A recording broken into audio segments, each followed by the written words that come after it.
Hello, you're welcome to the Women's Skills of YouTube channel. My name is Sherifat Oluwarimilekun, aka Coach Cherry. I'm sure you'll be wondering, what is this again? Alright, so I finally figured a way to shoot content on a day that I'm feeling lazy to set up the camera, set up my lenses, and all that, which is this method. And I think I like it. The goal is for me to pass the information that I wish to share. Okay, so without wasting time, let's get started. So, our topic for today is recipe scaling. So what do I mean by recipe scaling? Recipe scaling refers to the process of adjusting ingredient quantities in a recipe to serve a different number of people or to change the proportion size. This involves multiplying or dividing the ingredient to maintain the same proportions and flavor profile as the original process. So this simply means that scaling a recipe is a process whereby you try to adjust your recipe, okay, by maybe dividing it or subtracting, or you try to take out a little bit of something from the recipe without affecting the taste and the flavor of that recipe. So I'm going to give an example. Say you want to bake a cake, you have a recipe that you work, and the recipe usually gives you, let's say for instance, it gives you maybe two layers of size 8, and maybe you got double the order, you got triple the order, and now you want to make times 2 or times 3 of that same recipe to give you maybe four layers, or to give you 6 layers. So all you just have to do is multiply, right, by 3. So now that process of you multiplying your recipe is called scaling a recipe. So in another case, maybe for that two batter, and that one batter gives you 2 layer sizes, right? And now you just need 1 layer. You're going to divide it. So the process of you dividing that recipe is also scaling, recipe scaling. So let's say for instance you have a recipe that there's a particular thing you don't like. Let's say for instance I do this, maybe you don't like a particular ingredient in the recipe, just take it out and then substituting it with another thing without affecting the taste of the recipe. So that's what recipe scaling means. So, like I've said before, what may arise the need for scaling a recipe? I said it before. You want to reduce or increase the yield for a given recipe.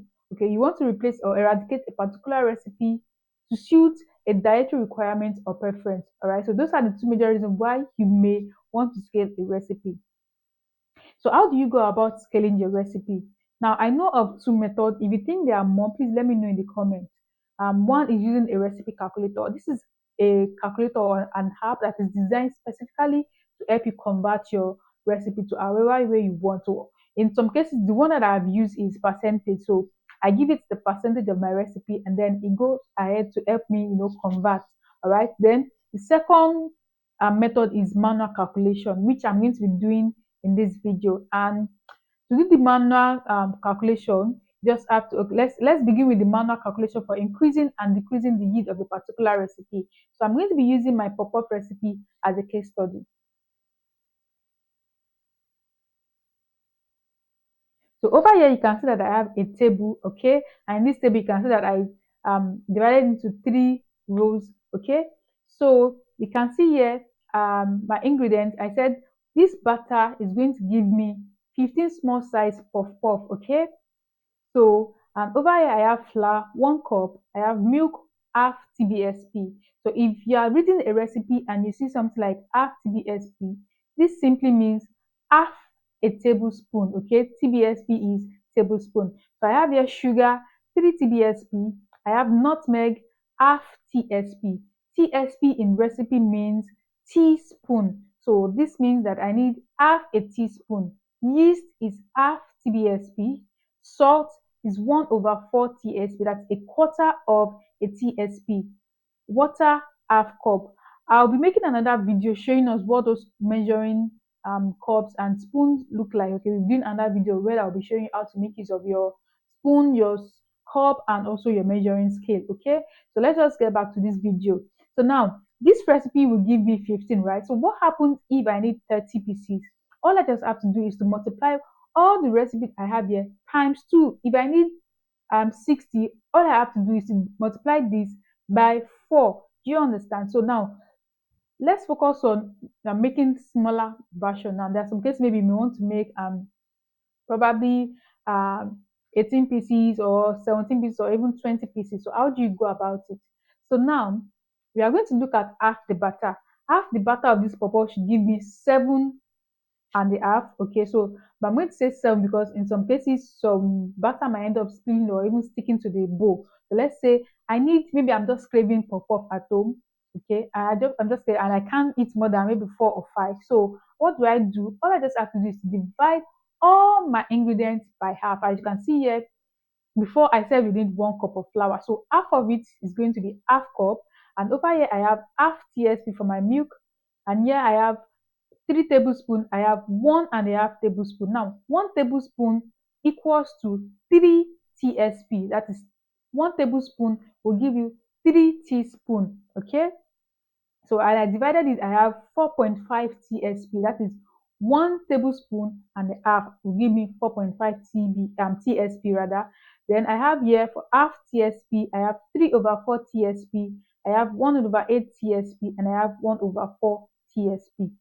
I'm not sure if there is 3 over 4 TSP. Maybe I'm the one that misplaced my ball. In case you want to measure 3 over 4 TSP and you cannot find it amongst them, all you just have to do is to measure half TSP, okay, half TSP and 1 over 4 TSP will give you your 3 over 4 TSP, or you measure your 1 over 4 TSP spoon in 3 places. So you take 1 over 4, 2 1 over 4, and 3 1 over 4 will give you 3 over 4 TSP. Then we have here 1 over 8 TSP for the salt. After dividing it, there's a measuring. Yes, I remember having 1 over 8 TSP. And for my cup, we have 1 over 4 cup, which is also available. Then now you want to make 3 puff puff. I'm just, maybe I want to make let's say something like, I have another, I want to make 18 puff puff. So I just want to know what value will give me 3 pieces of puff puff to add to my already warm batter, which is going to give me 15. What do I do? Is to first of all divide my batter into 4. Okay, so we can have here, as you can see, we have here 1 over 4 cup, we have 3 over 4 TSP. I've explained how you can get 3 over 4. Then over here I have 2 and 1 over 4, that is 2 and quarter of my TSP, 1 over 8 TSP, which is available. Then to get our yeast, 3 over 4 divided by 2 will give us 3 over 8. And for you to get 3 over 8, it's just simple. In your measuring set, you're going to have 1 over 8 TSP, okay, and 1 over 8 teaspoon, okay. So all you just have to do is to measure your 1 over 8 times 3, okay. Then we have salt, 1 over 16. Now how do you go about this? There is no 1 over 16 in your measuring spoon. So all you just have to do is, once you have your 1 over 8 teaspoon, just fill it halfway, okay, and then you have your rest. But you can just use a pinch of salt will cover for that one. So for 1 over 4, there's 1 over 8 cup as well. So I believe by now you already know how to how to scale your recipe, because starting from now, we're going to go into baking, and I don't want to hear, what is this? What is this? I've been having this thing in the class over 1 year of me teaching at Women's Skills Hub. This is a question that I always get almost every time. You know, when I drop a recipe and I say, okay, for this recipe will give you 60 donuts, for instance. But for my case, because I'm making this video for class, I divided this recipe by 4. Then I start getting questions. How do I do this? How do I do this? So I decided to make this video to enlighten everybody that might still, be struggling with scaling their recipe. So that is all about this video. Thank you for staying to this moment. Please like and subscribe to this channel for more content like this. See you in the next video. Bye.